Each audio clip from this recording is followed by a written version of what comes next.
Welcome to lesson 061 of Online School of Entrepreneurship. I am Dr. Kirian Mfam. In today's lecture, we will dwell on the learner-centered model of pedagogy of entrepreneurship education. Upon completion of this lecture, our audience will be able to discuss the learner-centered model of pedagogy of entrepreneurship education. Pedagogy of learner-centered teaching in entrepreneurship education. Like the teacher-centered tradition models, lots of varying terms have been associated with learner-centered tradition models and sometimes used interchangeably despite the differences between them, such as progressive, constructivist, humanistic, participatory, or democratic education, problem-based or inquiry-based learning, and child-centered learning. Tambulawa 2003 illustrated that the common themes uniting these terms are focusing on activity, the significant role of learners in the learning process, and being developed upon the social constructivist learning theory. The difference, however, might be related to emphasizing different degrees of learner autonomy. As one manifestation of learner-centeredness, another example of these differences is that child-centered education is specifically about children and particular understandings of childhood and adult-child relations, while learner-centered traditions extends beyond childhood. Furthermore, Westbrook et al. 2013 pointed out that child-centered education is informed by constructivist learning theory, whereas learner-centered traditions model is underpinned by the social constructivist learning theory.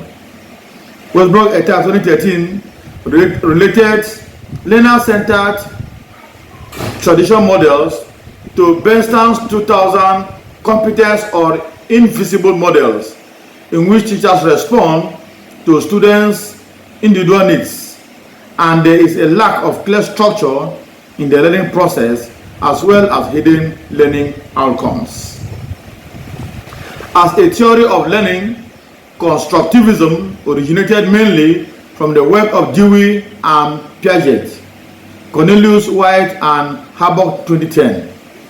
The difference between constructivism and behaviorism, as Westbrook et al. 2013 explained, is about the nature of knowledge.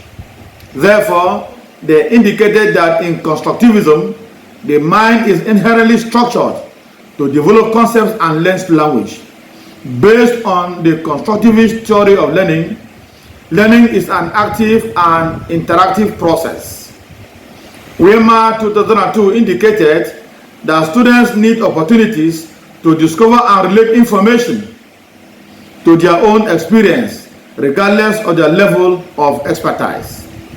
Therefore, students are actively responsible for learning, making sense of inputs, organizing information, and adapting it to their existing knowledge or schemas.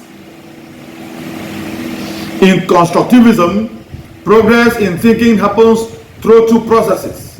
One, assimilation, and two, accommodation of knowledge.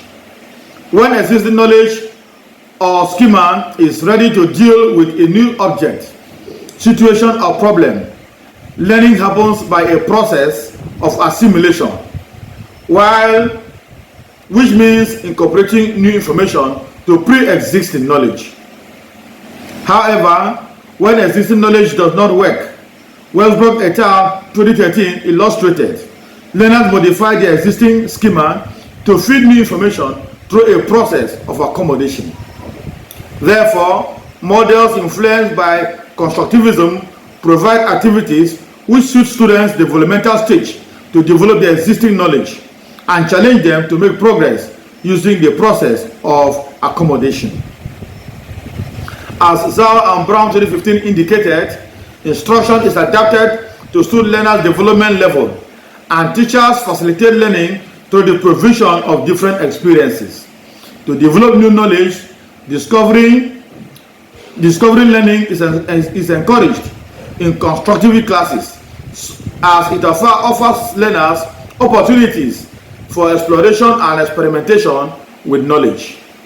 The constructivist view of learning emphasizes less teacher telling and more student exploration of knowledge. Unlike behaviorism, which suggests that learning occurs by directly transferring knowledge from teachers' heads to students, in constructivism,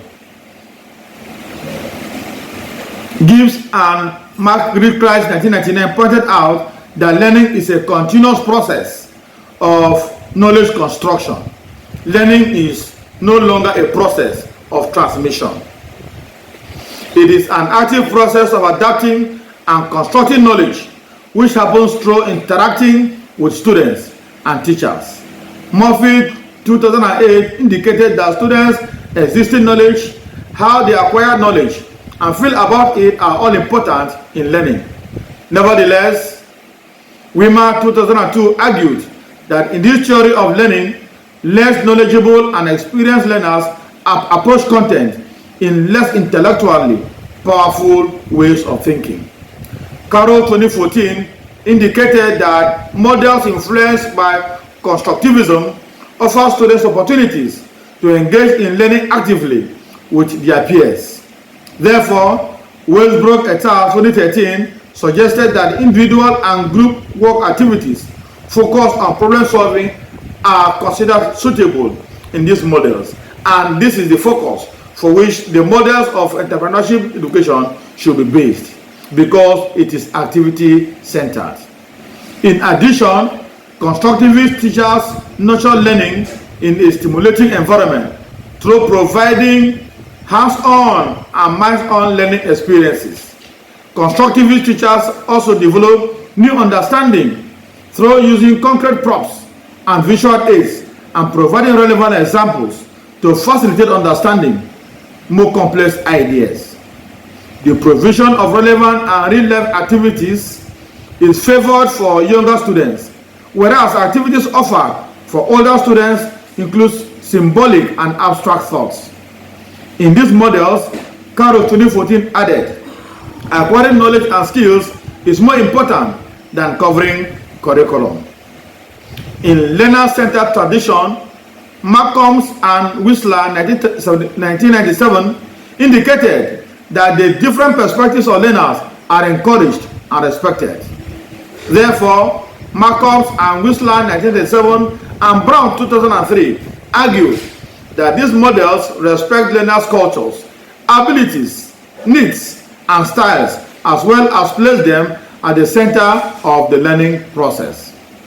Westbrook et al. 2013 indicated that in learner-centered tradition, teachers respond to students' emerging needs in class. In addition, students work on tasks individually or in pairs and groups to meet their needs.